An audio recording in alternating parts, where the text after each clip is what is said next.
Hello बच्चों, हमारे YouTube channel RV प्रसाद में आपका स्वागत है।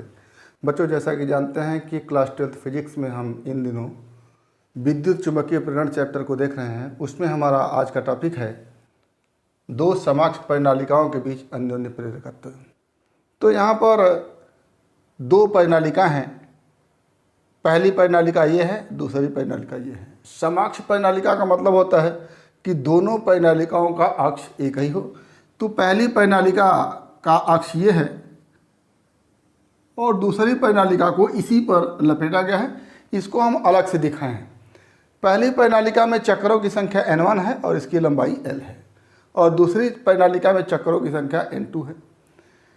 तो जब हम इस सेल के माध्यम से पहली परिनालिका में विद्युत धारा I प्रवाहित करते हैं तो इसके चारों ओर चुंबकीय क्षेत्र उत्पन्न होता है। चूँकि दूसरी परिनालिका पहली परिनालिका के ऊपर ही है और दोनों का अक्ष एक ही है, तो ऐसी स्थिति में दूसरी परिनालिका इस पहली परिनालिका के द्वारा उत्पन्न चुंबकीय क्षेत्र में होगा और दूसरी परिनालिका के प्रत्येक लूप से संबद्ध चुंबकीय फ्लक्स होगा।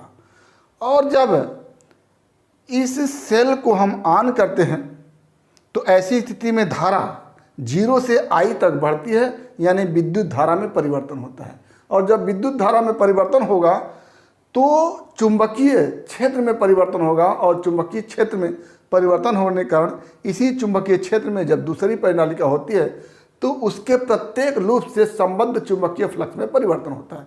और जानते हैं कि जब चुंबकीय फ्लक्स में परिवर्तन होता है तो प्रेरित विद्युत वाहक बल एवं प्रेरित धारा उत्पन्न होती है। यहीं से अन्योन्य प्रेरकत्व को जानना है हमको, जो दो परिनालिकाओं के बीच का अन्योन्य प्रेरकत्व है।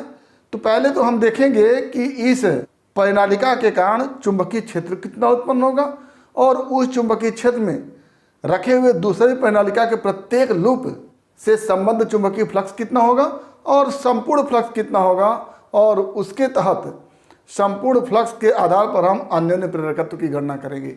तो क्या लिखेंगे कि प्रथम परिनालिका में प्रवाहित धारा I के कारण चुंबकीय क्षेत्र B इक्वल टू, आप जानते हैं μ0 N/L होता है। तो यहाँ पर N की जगह N1 होगा क्योंकि पहली परिनालिका में चक्रों की संख्या N1 है, और स्मॉल l की जगह कैपिटल L होगा क्योंकि पहली परिनालिका की लंबाई कैपिटल L है। ये हो गया हमारा B। अब इसी चुंबकीय क्षेत्र में दूसरी परिनालिका रखी हुई है, तो दूसरी परिनालिका के प्रत्येक लूप से संबद्ध चुंबकीय फ्लक्स क्या होगा। तो क्या लिखेंगे कि चुंबकीय क्षेत्र B में स्थित दूसरी परिनालिका के प्रत्येक लूप से संबद्ध चुंबकीय फ्लक्स क्या हो जाएगा। चुंबकीय फ्लक्स इक्वल टू लिखते हैं B इंटू A, तो क्या हो जाएगा B इंटू A। अब ये प्रत्येक लूप से संबद्ध चुंबकीय फ्लक्स है, तो संपूर्ण चुंबकीय फ्लक्स क्या हो जाएगा। अगर इसमें चक्रों की संख्या N2 है तो N2 लूप होंगे, तो एक लूप से अगर चुंबकीय फ्लक्स BA है तो N2 लूप से क्या हो जाएगा N2 into B into A होगा। तो क्या लिखेंगे कि दूसरी परिनालिका से संबद्ध संपूर्ण फ्लक्स क्या हो जाएगा N2 into B into A, और B का मान हम यहाँ से रख लेते हैं। तो क्या हो जाएगा, imply that N2 into B का मान μ0 N1 I/L, और यहाँ से हो गया हमारे सामने μ0 N1 N2 IA/L। यहाँ पर A भी है तो A से मल्टीप्लाई कर लिया हमने। अब ये हो गया संपूर्ण चुंबकीय फ्लक्स, और आप जानते हैं कि संपूर्ण चुंबकीय फ्लक्स अन्योन्य प्रेरण के संबंध में होता है phi equal to M into I, ये होता है। तो संपूर्ण चुंबकीय फ्लक्स ये है, और इसको इक्वल टू हम क्या लिख सकते हैं M इंटू I लिख सकते हैं। तो क्या लिखेंगे कि सिंस संपूर्ण चुंबकीय फ्लक्स बराबर M इंटू I, यही M क्या है, अन्योन्य प्रेरकत्व है, और इसी को हमको निकालना है। तो क्या हो जाएगा यहाँ से mu zero N1 N2 IA by L is equal to MI।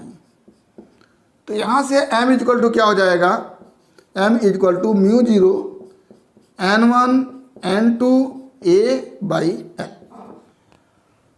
अब यहाँ पर N1 बाई L क्या होगा, तो जैसे आप L लंबाई में पहली परिनालिका में चक्रों की संख्या N1 है, तो एकांक लंबाई में चक्रों की संख्या क्या होगी, उसको अगर देखें तो क्या निकलेंगे, क्या लिखेंगे, सिंस L लंबाई में चक्रों की संख्या N1 है, इसलिए एकांक लंबाई पर क्या हो जाएगा N1 बाई L। और इसको हम मान लेते हैं कि इसका मान स्मॉल n1 है, यानी N1 बाई L को हम स्मॉल n1 लिख सकते हैं। तो क्या लिखेंगे कि यदि पहली परिनालिका में एकांक लंबाई में चक्रों की संख्या स्मॉल n1 हो तो क्या हो जाएगा, small n1 is equal to n1 by capital L। अब इसकी जगह हम स्मॉल n1 लिख सकते हैं। तो अब m इजक्वल टू क्या हो जाएगा, अतः क्या लिखेंगे, अतः capital M is equal to mu zero N1 capital N2 into A।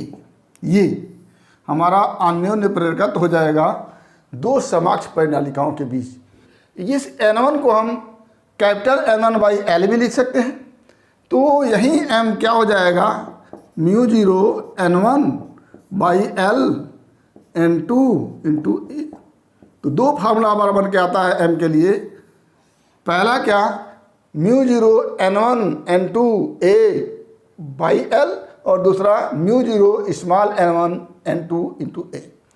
तो ये रहा हमारा दो समकक्ष परिनालिकाओं के बीच अन्योन्य प्रेरकत्व। उम्मीद करते हैं कि टॉपिक आपको समझ में आया होगा। अगर इसमें किसी प्रकार की समस्या है तो आप हमारे YouTube चैनल के कमेंट बॉक्स में कमेंट करके अपनी समस्या का समाधान करेंगे।